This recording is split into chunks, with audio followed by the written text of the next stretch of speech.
Hey, this is PJ with CLK Supplies, and I want to have a conversation about pricing, right? How much should I charge? Am I charging too little? Am I charging too much? It's a common question that we get asked all the time when we sell a key machine. They're like, hey, so how much are, TR47 keys, going retail now these days? Or maybe it's they buy a pinning kit and they're like, hey, how much should I be charging to rekey locks? Or maybe it's a transponder programmer. They're like, hey, so how much can I be charging to program a key?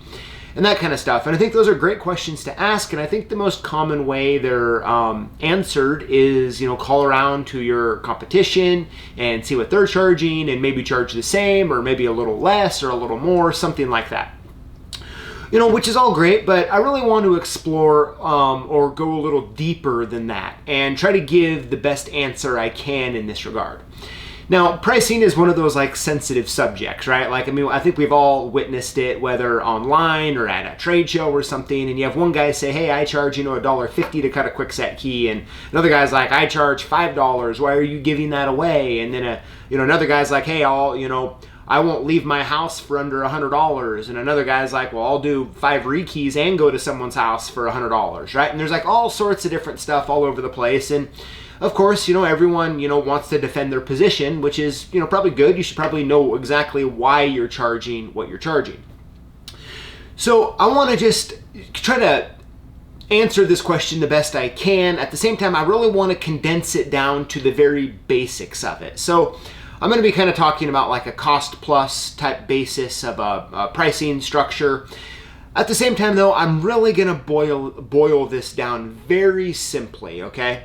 And life is not simple, right? But what I'm going to be talking about in a very simple manner. So is what I hope you'll do is kind of take this information. My goal here is just to kind of spark a conversation, to kind of spark maybe some thoughts of maybe you can review your own pricing and maybe change some things. And so that's kind of what I'm trying to accomplish here. So I realize I'm getting very simplistic, but I'm doing that on purpose because I think that if these concepts are kind of new to you, if you can get the concept of it, you'll be able to apply it to your business. So is what I want to do is I want to, we should always start off, right? When you started out in business, you had all these dreams, right? You have all these goals, and maybe you're just getting ready to start out, or maybe you've been doing it for a while. And I know it's easy to get caught in the rat race of things, right? It's like a lot of guys are like, hey, if I'm gonna, reach my goals or dreams, that I need to, create a bigger business so I can get the revenue I need or the profit I need to, reach my goals and dreams. But a lot of times we're so focused on maybe trying to grow and less focused on what our actual goals are or what we're trying to achieve. And so is what we want to do is at the basic level here is to figure out how much money do I want to make a year, right? For my family or for whatever cause or whatever you're trying to do here, right? And then you want to work backwards from that. So let's say we pick that number and then we start working backwards and we get down to, okay, if I want to make, X amount a year, then I want that equals out, divide that by 12, and that's how much I need to make a month. And then you divide that by how many days on average you work in a week per se, right? So let's say you just want to work, 5 days a week. You want to take the weekends off.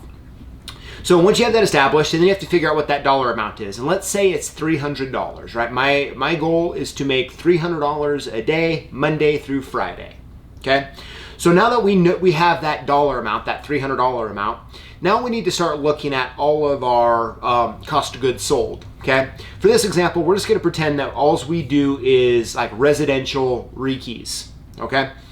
So with the cost of goods sold for doing residential rekeys, there's going to be some key blanks and some lock pins and maybe an occasional lock or two for each job. So we're going to say on the average day, we're going to do our best to guess, and we're going to say, or we'll look at our old bills of cost of goods sold of the products we bought, and we're going to be like, what?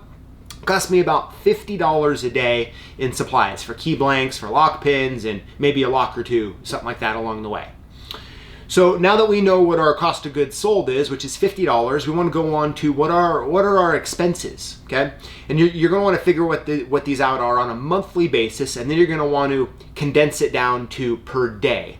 All right. So, for example, you want to, and try to include your average daily, monthly gas amount that you're buying, any advertisements that you're running, any, vehicle maintenance you're budgeting for, insurance, maybe some business debt that you're trying to pay off, right?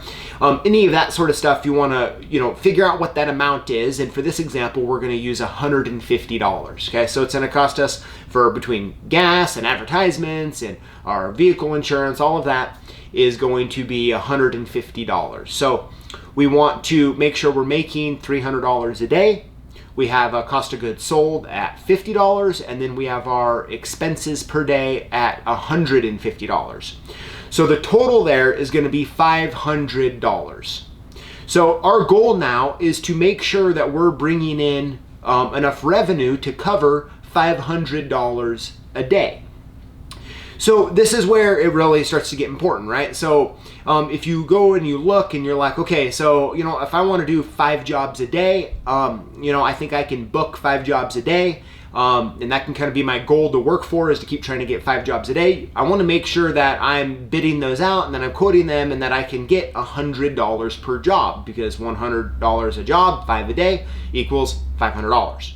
In the same way, maybe it's like, I think I can book 4 jobs a day. I think that's reasonable for my area and where my business is at. And so I need to make sure my jobs are at least $125 a day, because if I do 4 of them at $125, well, I'm going to get to that $500 mark. Okay, so I think, in the simplistic form as I can, the most simple form I can is going and thinking through your business model and how you're charging kind of based on that type of a principle. Now, you might say, well, hey, PJ, that's great, but I can't get $125 for a job, for, doing this type of work, or I can't get $100 for this type of work. And I would say, look and figure out what other types of services you could offer, right? Because what you don't want to do is accept 5 jobs a day that are $40 and you spend your whole day, working for $40 a job. Well, that means you're never going to hit your goal, right? And a lot of times our tendency at that point is just to work harder, to work longer. And now we're working, we're doing 10 jobs a day just to try to make our goal. So in closing, I really just want to say that, that's kind of the best advice I could give in that area, is to try to look at your pricing model, through that lens, and then figure out where your business fits in that, with the numbers you come up with. So, and there's all sorts of solutions out there. There's all sorts of different markets and sub-markets, and maybe the rental companies, you can't really get those type of jobs from them, but you can get those jobs from, homeowners through going through home and garden shows or something. I don't know. There's all sorts of opportunities out there. And I would say that if you first figure out what you're trying to achieve, then working backwards from that and trying to figure out what that pricing model is for you that fits your life. Because let's say, hey, maybe you want to work 6 days a week, or you want to make 4 days a week, right? Those numbers are going to change, right? They're going to fluctuate. So that's really it. That's the best I can give you, is to just try to look through, your what you want your revenue to be, and then also, to figure out what your cost of goods sold, and then your expenses. So I'm curious, what do you guys think of this? I mean, what do you guys have any other tips that you could recommend to guys on how to try to figure that pricing game out, outside of just figuring out what everyone else is doing, and then maybe just trying to go a little under, just try to stay in there, and then you're not really satisfied with the results? I hope this conversation was helpful and thought-provoking. Thank you guys for watching or listening, and we'll see you next time.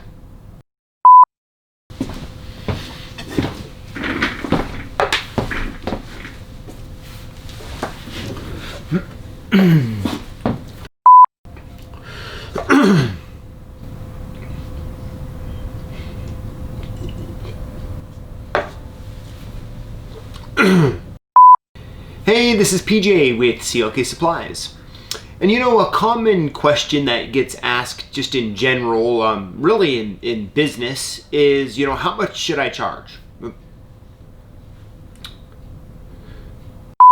Hey, this is PJ with